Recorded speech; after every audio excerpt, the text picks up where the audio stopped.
Hey, this is Jordan Hill with the Dirt to Sky Business Podcast. And thank you, Collier Law, for sponsoring this episode. And we are still looking for one more sponsor for Dirt to Sky. I am really lucky to be here today with a close friend and fellow minister at Morning Star Community Church, Rob Beckley. Woo! Thank you. Happy to be here. So you are the high school and young adult pastor at Morning Star here in Salem. Yeah, really thankful. So, it's been an honor to be part of that staff and get to hang out with really fun people like you. Yeah. I feel like we're a pretty fun group. Yes. Everybody as a whole. Yes. So, And we've been doing this together for a long time now. I know. Is this year 7 or something like that? Yes, something like that. Crazy. Yeah, I know. Yeah, you are a lot younger than me, which is kind of what my favorite part about having you on here is. Like when I met you, you were already the pastor and you were maybe 23 or so. Yeah. Somewhere in the 21 or 22 maybe even. Yeah, and you've been leading large groups of people since then. And so we can kind of talk about it. But so I haven't really talked about it on Dirt to Sky, but I am a volunteer, a student ministry, youth group leader. An excellent one. Thank you. And so I serve under you. Mm-hmm. And how many volunteers are there now? Our team is right around 18 right now. Oh my gosh. High school leaders, which is really fun. Yeah, volunteer high school leaders. And then we have some on the young adult side too. But on the high school team, we're at 18, which is fun. Yeah, it's great. And I'll ask a little more about your journey to where you are now soon. But part of why it's so fun to have you on here is because of course, there's business owners, entrepreneurs, executives, managers of people listening to this business podcast. Mm-hmm. And you are leading a large group of volunteers as well as, how many students? Yeah. Now, that's a good question. Oh my gosh. Students that come to high school group on a weekly basis, we see around 100. Yeah. Around 100. Right. Now, so. Yeah. And so you're doing so many things and it involves other skills that you've developed, like public speaking and organization and preparation. Event planning. And, so much event planning. Yeah. And so the Labor things that you're doing are skill sets that other business owners can learn from. And I've learned from thank you. So thank you. But so enough of my talking. I would love to hear a little more about your journey. Like, where did you grow up? Like, where, and just like about your journey to where you are now. Yeah. Mm-hmm. So I grew up in Eugene. And go Ducks. I think that's my obligatory thing I have to say. Go Ducks tomorrow. At date of recording, we have a large game tomorrow. So we're looking forward to that. I have a younger sister. I grew up with 2 parents in the home, but in a pretty disjointed, non-normal scenario between my parents. And so, that caused a lot of tension growing up. And so in some ways, I'm so thankful for so many things. Right. I had food on my table. Yeah. Right. Like I had parents that wanted to take me to school. I was able to be in sports and you know what I mean? Like I had a lot of opportunities I know a lot of people don't have. But I think looking back now, especially now as a father, realizing there were a lot of things I missed that I didn't realize, like compassion and care and attention and some of that kind of stuff. And so, but all things considered, a safe and happy home, but missing things now that as someone who knows Jesus, I was missing some things in that area too. Right. My family was totally irreligious, so I don't come from a long line of pastors or something like that. Yeah. Very much not the case. I was the weird egg in the family. So it was high school actually though for me when I was introduced to the Lord at a summer camp, and through my high school years, that's kind of what set me on the course for wanting to do this as a career. I had a really great high school pastor myself, who was a great leader of leaders and who was a great shepherd of students. And so that kind of inspired me to want to do this for a career. So I came to Corbin University here in Salem. That was kind of my introduction to Salem, and stayed. Started working at Morningstar, and during my college career, and made great memories in school, and learned so much, not just in my classes, but in practical experience too, which can never be overstated. And so, by the time I was done with school, it was time. And then I've been there ever since. Met my wife. We live here in Salem now, and it's home. She's the best. Wow, isn't she? Did a great job. She's there. truly the best of us. So that's kind of how we ended up here. And but it's so weird. I would have never thought that this was where my life was going to be. And it's way cooler than I think I could have ever imagined. Yeah. So was it in like, how old were you when you realized, like, I think I might want to be a pastor? Yeah. I was probably 17, somewhere in there, 17, 18. And I thought I was going to be an engineer. I was always good at math and science. I love learning. To this day, I love learning. Yeah. I'll learn anything, right? But I had just, for me, it was kind of this strange, and I think people describe this feeling about all sorts of different professions and callings, but I had this kind of realization of, like, what could I wake up every morning and be excited about for the rest of my life? Yeah. And for me, because of where my values are and as they're tied to my faith, is like, it's got to be with people. It's got to be for people. Right. People are really important. And as much as I love numbers, designing and building, whatever, like, that wasn't going to do it forever. Right. For me. Yeah. Right. And it that was kind of became the main thing. Like, what could I see myself doing for the rest of my life? I think this is what I'm supposed to do. So I made that decision kind of right at the end of high school, and that informed my college choice. Wow, that's awesome. Yeah. And so what did it look like when you first started? Did you have an intern like period, and then you were officially like hired, or what did that look like? I came on staff as an intern in the beginning of 2016. And so I spent a couple years serving under the current high school pastor, or the previous high school pastor, and man, learned so much. And that was so, like I said, those years of practical experience tied with classroom experience were so valuable for me.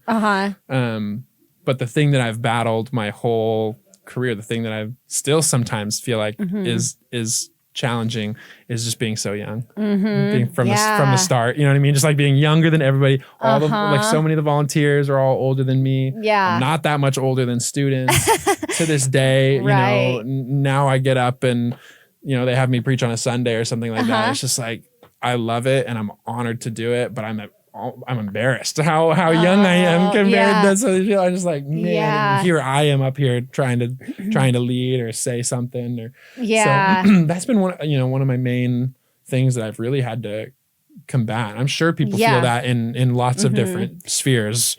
In the business world. And what does it feel like? It's a unique feeling to be the youngest person in the room, or the youngest person at the table. Right. Younger than people expect you to be, whatever it is, right? And so that's been a unique challenge, I think, to overcome. Yeah. Was it things you were feeling internally, or was it the way people were treating you, or what were some of those examples? Thankfully, people are pretty reasonable. And there have been very few times where I've ever felt like actually looked down on for being young. Most of it's just your own sense of confidence and security, right? You like second guess yourself. Who am I? Yeah. Who am I to be able to share this, make this decision, do whatever? But what I found is that your own level of there's such a thing as overconfidence and cockiness, right? Your own sense of security and who you are, and the reason why you got to the place that you're in, like, leading with confidence inspires confidence in everybody else. Right. And everybody else just forgets about it. Yeah. It becomes a non-issue. Yeah. And exactly. So, like you said, like even in your and I's relationship, like the fact that you were willing to come and serve in this ministry when I was so much younger, and you could have easily said, there's no way this guy knows what he's doing. Like, there's no way this is going to be good. Right. But you never treated me like that. And you've always been so kind and honoring in that. And I think for the most part, people will treat people with respect if you act in a way that commands it. Right. Yeah. Yeah. And you absolutely did. Like you've always been very mature. You are careful with what you say and what you do. It's obvious that you think before you do. And I'm sure, just like with anything that does take work and discipline and building good habits. Yeah.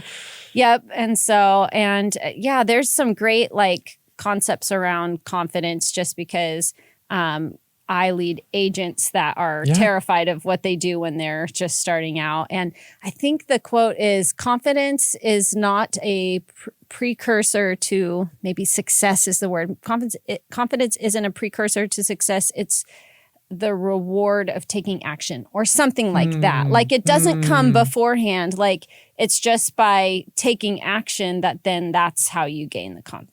Yeah, I love that. You don't have to succeed to get the thing to feel confident. You just need to be confident that you're working towards it. Yeah. And also like another good one that I think Ed Mylott talks about is be confident in your intent for what your intent is. And like your intent is to serve others and to, reach for these students. And that's your intent. And that's what you can feel confident in, not necessarily skill, like past experience or skills. So, yeah. And I think it for sure exists in my world in ministry. And you can correct me if I'm wrong, if this doesn't exist as much in the business world, but this idea that for the most part, it's always healthier to inspire people towards a goal or a common mission rather than rally somebody around a personality. Right. Right. And it would be one thing to try and get a whole bunch of people on board and think highly of me or to think that I really know what I'm doing or I really have the stuff or whatever. But I just think that crumbles more often than not. Right. Like, because then what happens when I'm imperfect, which I am, right? And what happens if something happens to me? Like, does the mission continue without me? Not really when you've built it around a person, but when you build it around the goal, the intent, you can have confidence in the thing that you're headed towards. Yes. And everybody else can rally around that. And it doesn't have to be about you anymore. Yeah. Nobody really cares then if you're the young guy in the room because we're all pushing towards the same thing. Yeah. Yeah. That's a great point. Yeah. And you've, speaking of that, you've built a really great culture in the student ministries world. What are some of the things that you intentionally do to create a good culture? And like, what are some of those things? Yeah, thank you. Thank you for saying that. That's really important to me. Yeah. Yeah.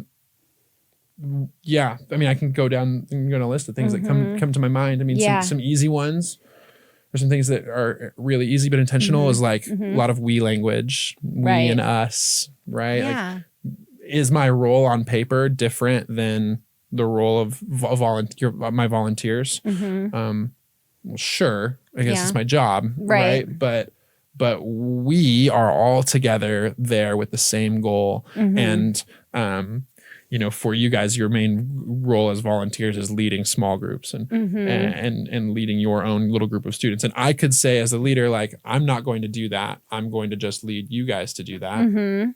But then there's this weird like us and them thing and whatever. So I lead a small group too, right? And then every time when I say, hey, we are going to do this, this is what we are going to be about. This is what's going to be like important you're right to there us. with us. I say that. Yeah, I say that because I'm in it with you. And it is an us and a we thing. And I think that does good things for a culture, right? For a leader to not just in theory know what it's like or knew what it was like once upon a time. Yeah, exactly. But like, oh, they still get it. They still get it. They're in it. We're doing this together. I think that goes a long way. So using we us kind of language and also backing it up with we us kind of actions and decisions. But then like really ultimately culture comes down to people.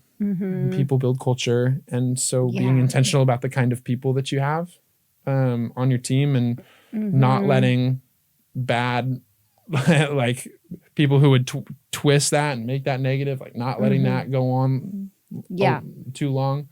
The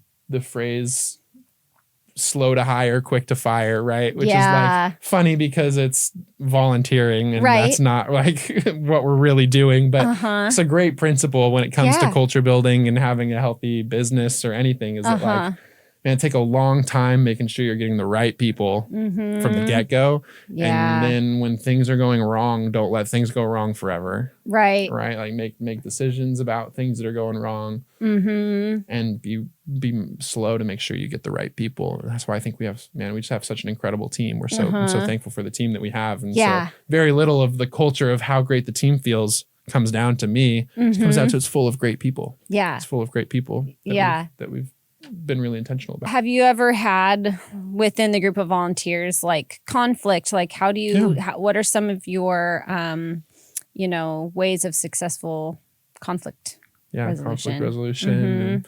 And, totally. Yep. No team is without its stuff. Yeah. And so we've definitely had that before. I'm a big proponent of treating people like adults, especially when they're adults, and expecting them to act like adults. And I think conflict is always best solved kind of in the order of like, man, if you have a problem with somebody, go talk to them about it. Right. And if you feel like you can't, because sometimes there's situations where it's unhelpful or illegitimate to you one-on-one go like talk to somebody about a thing. Yep. Then that's what I want to be a part of that. Yeah. Come and bring me. I'm for you. I'm with you. I want to be a part of making this right. I'm happy to mediate conversations. I'm happy to be involved. And the ultimate goal is always reconciliation, forgiveness, restoration, whatever. But sometimes there can't be. Sometimes people make decisions that have real repercussions, right? And you gotta let that ride too and say, right, there are consequences to our actions. But kind of letting people be adults and handle it. Like, you got to just go talk to somebody. Yeah. Right. And then I'm here. I want to help. You can help. I want to be involved. I want to facilitate and help. Yeah. Point us back to wisdom and try and always get to that point of reconciliation and restoration. Yeah. Doesn't always work, but it works more often than not. That's for sure. Yeah, exactly. I mean, for me, I don't notice any conflict. So I know you must be handling it well. That's great. Well, there isn't a lot. There isn't a lot, really. It's a great group. It's a great group. And that is good because we've all been a part of groups before where everybody's business is everybody's business. Right. And that's never fun or healthy, right? Like if something's going on in between two people or whatever, everybody knows and everybody's like, and that's just unhealthy. Like my goal would be that if two people have a thing, nobody else even is like the wiser of it, because it doesn't need to distract us from the mission, right? We have a job to do. You always have a job to do no matter what sphere you're in. And it's like, we just don't want to let gossip or conflict just derail us from what's important. Yeah, exactly. Do you feel like you have to micromanage it all? Like how involved as the leader of volunteers, how involved do you try to be with everybody? That's a great question. Yeah, I would say my personality totally leans more on the side of like long leash. Yeah. And free reign. Yeah. And that has totally gotten me in trouble sometimes. Yeah. Because there's extremes on both ends. It's a great thing, but there's great things about that. Yep. But whatever it's saying, right? Like you give somebody a long enough leash, they can hang themselves. Like you just I haven't heard that, but that is true. There's a middle ground, and both are necessary sometimes, right? Right. Sometimes I don't even call it micromanaging, but sometimes somebody just needs more intentional help and leading and guidance. Right. And that's good. I'm always growing and being able to be better at that. I think I'm just naturally trusting. Right. And so I naturally if I've brought somebody on the team, then I think I've found them to be extremely trustworthy and willing to be there. And so I give them a long leash and I say, prove me wrong. Right. That's kind of my, there's two kind of philosophies there, right? You can say, earn the right to be trusted, or you can say, prove me wrong. Right. And I tend to say, if you're here, you've already done a lot of things right. Yeah. So prove me wrong. I'll give you a long leash. Prove me wrong. Yeah. So, Yeah. Is that style of leading something that, like, did you have somebody like that in your life that good question. impacted you to lead that way? Yeah, I do think that the guy who came before me that I learned under operated in much the same way. Trusting, empowering, like even as an intern, and he would give me such a long leash to conquer projects and tasks and things that I wanted to do. And if you're somebody who is driven and loves to push towards the next thing and grow and learn, a situation like that where you have the freedom of a boss that gives you a long leash is so freeing. You can just run with it. You can just run with it. And so that was really beneficial for me. But I recognize that not every person's like that. Some people really want to be told what to do next. That's true. That's hard for me. That's hard for me. But all of those people, like, those are all important people to have on a team. Right. Yeah. Everybody has a different personality and way that they operate. Everybody can bring value to a team regardless of if they need a little bit more like coaching and strategic help, or whether you can cut somebody loose and just say, go get it. Yeah, go get exactly. it. Yeah. The guy who came before me was much more like that. Yeah, that's great. How about you? Which way do you tend to go? The micromanaging. You're okay. We're a little bit more. So I've had to learn how to give a more freedom. I run a team of independent contractors, so it has similar. When I led, I managed a team at the jewelry store, and they were W-2 employees. I was such a micromanager. I've grown so much since then because I held people to the standard that I operated, and I held myself to a perfectionistic standard. So here I am holding other people to that, and it's just not. To me, I rationalized it, but now I know better. Sure. And so it's kind of some major growth. And so now, but I do recognize that there are some people, some of my agents, you just kind of tell them the objective that they should hit. And then however they get there is great. It's awesome. And now I've learned to appreciate and love that. Yeah. And then some of them feel anxiety if they aren't given step-by-steps, kind of like what you're talking about. So they just need a little more time. But both are good. Exactly. Both are good. Yeah. What are some of the biggest challenges that you face with what you do? Yeah. Two separate areas. I think one of the big challenges is work-life balance. Oh yeah. And availability and stuff like that. Right. I'm sure much like a small business owner or like a, high level executive would feel like I'm always on call. Yeah. Something is always coming across my desk that matters, that I need to deal with. Yeah. And it becomes really hard to find a way to turn that off. And specifically when you start talking about people in the church realm. Yeah. Like, a lot of times they come to a pastor not because life is super awesome and going great right now and right, like a lot of that is like, dude, my life's in crisis right now. Like this crazy. So like the number of just heavy phone calls, weighty situations, crisis moments. I'm honored that people want me to be a part of that, and I never want that to change. Right. But you can't just like say no to that because it's Saturday and it's your day off, right? And so it's like, so it's like, okay. So sometimes finding that work-life balance is really hard. And just naturally, when you want to spend time with my volunteers, for example, you guys all have jobs. So if I want to hang out with you, then I hang out with you, outside of the times when you're in your jobs. Luckily, you make time for me during the workday. I appreciate that, Jordan. Yeah. Students, though, same way, right? Like they're off of school in the afternoons and in the evenings and weekends. We do a lot of stuff during the summer because they're off school. It's like, those are times I want to be hanging out with my family, my kids, my wife.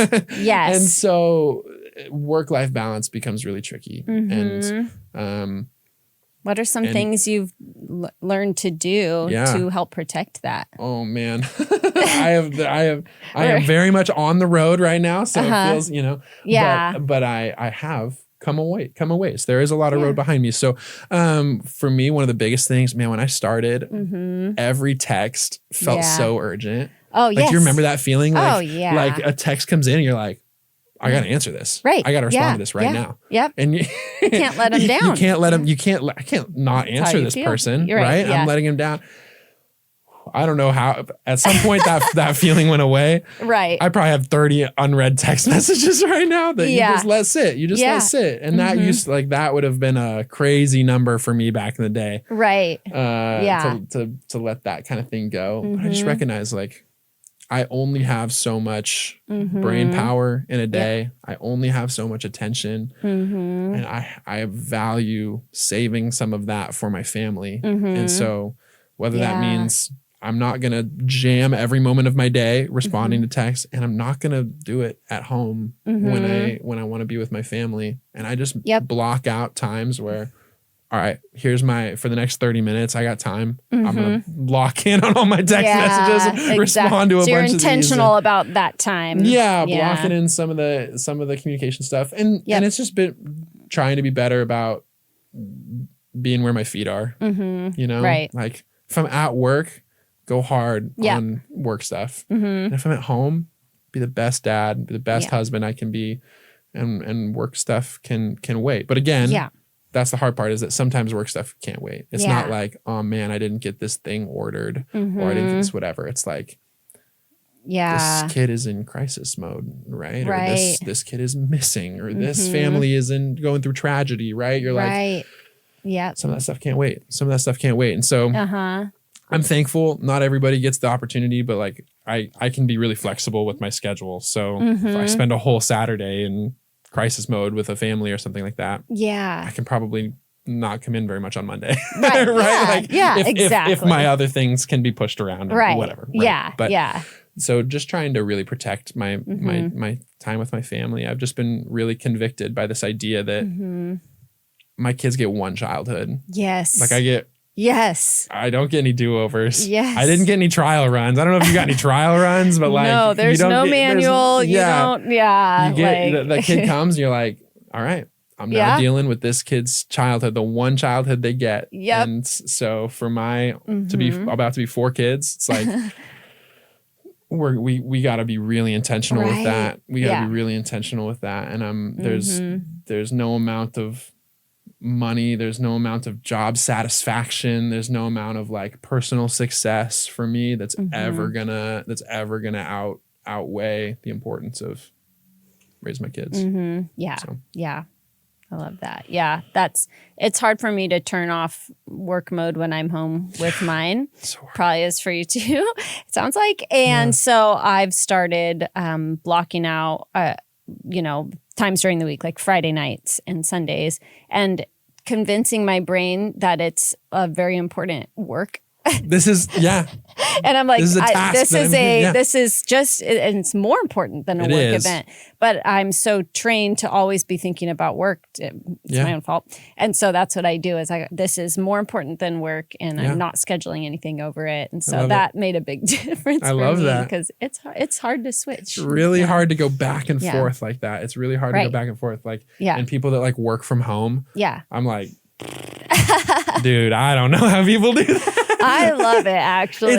Mike can't cool, do it, but it just feels like I do nothing well. Yeah. If I work, I mean, my kids are all under the age of 5, so it's like, it's like working from mine home are in school, is a joke. It's like if I'm working at home, I'm just getting ambushed. I'm doing a bad job at my job, and I'm doing a bad job being a dad, and so it's like, that never works. Nobody's well winning here. Yes, but no, it's man, work-life balance is one of the big challenges of my job. And then the other would be just like compassion overload, right? Like we're humans, I think, are naturally empathetic. Some are better than others. Not everyone's crazy empathetic, right? But like but we are naturally meant to feel the burdens and stuff of our fellow men. And so it's like normally, for a normal person, there's like a pretty limited scope of people that will share with you their like darkest, hardest moments. Right. But my sphere just happens to be, my circle just happens to be really big. Right? So I just have so many people for whom I am in that circle. Oh, yes. So it's just like, I get so many more of the like saddest, hardest, worst moments, right, of people's stuff. More than the average person. More than the average, right? Right. It's very similar, I think, to the world of like a counselor. Yes. And so any counseling professional, I'm sure, has experienced this same kind of thing where it's like, how do I continue to care about everyone's stuff? How do I care about my own stuff? It's been a journey of like learning how to feel feelings for myself again at all because you just get so feeled out that it becomes really, really hard to manage and work with. So that's one of the big ones for me is that feeling of compassion overload. Yeah. What are some of the things that you've learned or like strategies you've employed as you process through that? There's it could sound bad in some ways, but the idea of healthy distance, right? Like, not everyone's worst day has to be my worst day also. Right. It can be Tuesday and I'm and I'm going to intern with that and I'm going to hurt with them and care about them and be there for them. But if I make everyone's thing the same level it is for them as it is for me, there's just no way to be healthy in that. Right. There's just truly no way to be healthy in that. And so trying to put a little bit of healthy balance, right? Like I don't have to feel as every feeling that you feel to be able to be in this moment with you, to love you, to care about you, to walk with you. And so that's been good. And the other thing is honestly, like the more time I spend in the quiet with my own thoughts, some people maybe spend too much time in the quiet. That has never been my thing. It's always been really hard for me to be alone. I'm an extrovert. I was going to say I'm terrified of it. I'm an extrovert. I don't like being left alone to my thoughts. But I have just found like the peace of starting my day, ending my day in quiet, me and the Lord, like processing my day, processing my emotions, putting stuff away where it goes, like not letting stuff live outside of the box of where it belongs, right? Like just trying to really do a good job of processing my emotions helps me not feel so totally overwhelmed all the time. Okay. That's great. No silver bullet. As with most things, there's no silver bullet, but there's strategies. What, looking back on, the way you were raised and all the things that you went through, what are some, I would say positive things that came out of that impact your leadership now? Ooh, yeah. Okay. So parts that I, like ways that I was raised that positively affect my leadership. Ways you grew or lessons you learned. Totally. I mean, from like, I really do think I learned compassion from my mom, and there's much to be said about that. But one thing that she did well was I knew she cared. I knew she cared, The same wasn't always true with my dad, but I did know that my mom always cared. And, so that I think that's a big part. Hopefully people in my care feel like I actually care about them. Yeah, very that much. I'm invested in their life. And you just can't fake that. Like if you're a leader of people and you don't care about people, right? Like everybody knows, man. Like I hate to say it, but like you just can't fake that. So you either care or you don't. And if you don't at the moment, or that's where you got to say like, why don't I care? Okay, what do I need to assess? How do I raise the importance of these people in my life? And so I'm thankful that, that was part of my growing up. So somebody cared about me. I really care about the people that I get to lead. It's been a long time, something that comes from growing up. I spent a long time just wanting to not be my dad, wanting to not be like my dad. Right. And I think we do that all the time with people that are difficult in our life. We get really fixated on that to say, I just want to not be that. Right. But not being something is not a goal. Right? Like if your goal is I just want to not be this. Right. Yeah. You don't end up anywhere. Right. And probably you're just going to end up at the very thing that you've said you've not wanted to be, because We always trend in the direction that we focus on. Yeah. And so, I come back often to when I was learning to ride a motorcycle, and the thing they tell you all the time is like, you go where you're looking, right? Yeah. Like you're going to go where you're looking, no matter what, like you're going to go where you're looking. It's like, if you have the big pothole in the middle of the road, you don't want to go there. You don't look at the pothole. You look where you want to go. Right? Yeah. And which is actually kind of backwards. Everybody's always really focused on the thing that they're trying to avoid so they don't hit it, but that's what makes you hit it. And I just spent so much of my life being like, I don't want to be like my dad. I don't want to be like my dad. That I wasn't actually becoming anything. Yeah. Right. And so for me in my worldview, like I set my sights on Jesus and said, that's what I want to be like. That's the direction I want to go. And that has been much more helpful to my leadership than just trying to not be something else. Right. So, that's great advice, actually. Yeah. Yep. Yeah. So when you are leading essentially a big group of volunteers, what are some things you do to keep them motivated and excited? Yeah. Motivated and excited. Communication is important. Yeah. So, and that's something I'm not great at all the time, but the more you can do a good job of communicating with your people, the more invested they're going to feel, the more engaged they feel. Yeah. And I can speak to the fact that you do one-on-one check-ins. Sometimes we'll go grab coffee or whatever, and that's really meaningful to me. Yes. So you do a good job with that. Yeah. People, that comes back to caring, right? You got to know that you care, and I care much more. Well, I care equally as much about what's actually just going on in their worlds as opposed to the task at hand for us as a team. Right. And so that goes a long way for any leader to actually be invested in the lives of your people and care about what's going on in their world outside of your common goal or task or whatever that you're doing. So that culture, I think, helps with motivation and excitement, but it goes back to that, like, you got to be chasing a thing that everybody is excited about, far beyond the boss, the coworkers, the pay, the whatever. Like, there are a lot of great reasons to work at a place or volunteer at a place. The best reason is because you believe in what you're doing. Right. And so you got to just have a team of people that believe in what they're doing. I feel like I have to motivate our team very little. Okay. In that sense, right? Like, from what we're doing, all of this whole team loves the Lord, and they want to see students love the Lord. And so it's like, I don't, it's like, that's all we need. Like, that's the motivation that we need. And so,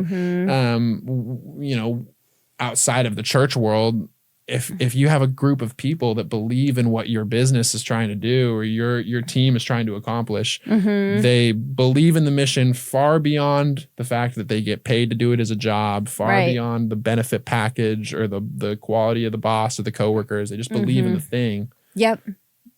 Motivation comes a lot easier that way. Yeah. So yeah, I know that's not a super clear. Can you think of a time or a moment or something where it's been so difficult or a challenge and you maybe thought of just, quitting what you're doing, throwing in the towel? Totally.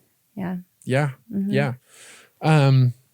We've had some seasons in our church where like difficult leadership things where it has felt like some of the things I've even talked about of what I try to lead with my team, right? There was none of that above me.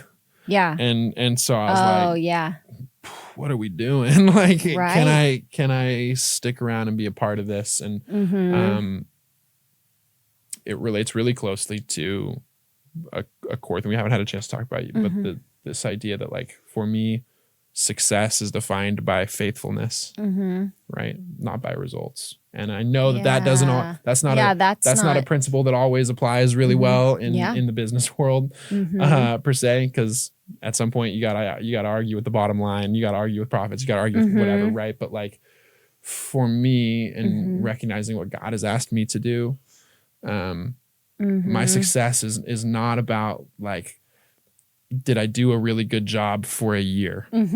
Got it. Or flash in the pan, right? But like, can I do this for 30 years? Yeah. Right? Because the difference made over that length of time will always outweigh flashy success in a moment. Right. And so like, I had to ask myself the question, like, can I stay here?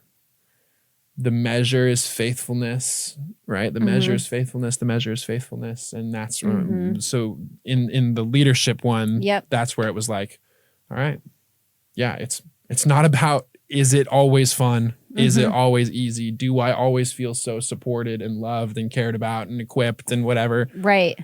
There were seasons where that's not been the case, right? But the calling didn't change, the job didn't change, and the measure of success for me was faithfulness. And so I stuck it out. And that was by the grace of God. Yeah. And then the other time would be like, I mean, it's just very practical, but when we were having our second kid and my wife was going to need to stop working. Yep. And it was like, I mean, you don't go into ministry to make the big bucks. I hate to say it. You know, and those of you watching this podcast, hard you work, it's so sad. Those of you watching this podcast thinking, man, ministry is how you really make the bucks. That is just not the case. Get a yacht. Yes, right. Yeah. So there was just a real moment there of like, again, what do I do? Am I going to be able to take care of my family? I love this. I feel called to this, but I can't let my family starve to do this. Probably, that would be me having my priorities out of order. And so, I've always worked in construction and stuff alongside. I had skills in that area, and I thought, well, worst comes to worst, I know I can go get a job, swinging a hammer, and I'm pretty good at it, and I'll just do it that way. But it was a very similar experience to what I felt in high school. Like, could I actually do that the rest of my life? And my wife, you know, I was ready to do it if that's what it would take. And my wife said, like, it's just not who you are. Like, you just won't, you know? And so for somebody who's not sure if their gig's going to make it or start if it's not paying the bills or whatever, right? Like, you just got to make sure you ask yourself the more important questions than, is this really financially beneficial right now? You got to ask the question, is this what I'm supposed to do? Is this what I'm supposed to be doing? And that the answer to that question supersedes the answer of, is it financially successful right now? That's so important. That's not what life's about. For me, that's not what life's about. It's not a measure of how much money am I going to make? What kind of luxuries exist in my life? Like, for me, success is faithfulness. Success is being able to hug my kids at night. Success is having a thriving relationship with my wife. Success is getting to work with incredible people like you. And so it's not all about the bucks. Yeah. I have two more questions for you before we wrap up. And so one of them is from, I know my point of view, I talk to the other, leaders and everything. Like, all of us think you're like the best ever. Like, love your messages. Like I'm not kidding. And even when you hit the big stage and you give the full adult church, I mean, everybody talks about it afterwards. And, there's people listening that maybe have built businesses or in their a position of leadership or are successful at it or good at it. So do you experience like times where you need to like check your ego or like things like that? Like, I've had quite a few guests on here that it's interesting to hear them talk about it and what they do to keep themselves in check. So what's your strategy if you deal with that? Yeah, good question. Totally deal with that. That's a human experience. Yeah, me too. Everybody deals with that. Yep. And far be it from me, right, to like take credit for a thing that does not belong to me, right? That I have not, skills that were given to me by somebody else, and opportunities that were given to me by other people, and stuff that's just not about me. But the little adage that I have used now for a while is like, when somebody gives me a compliment, right? When somebody tells me something,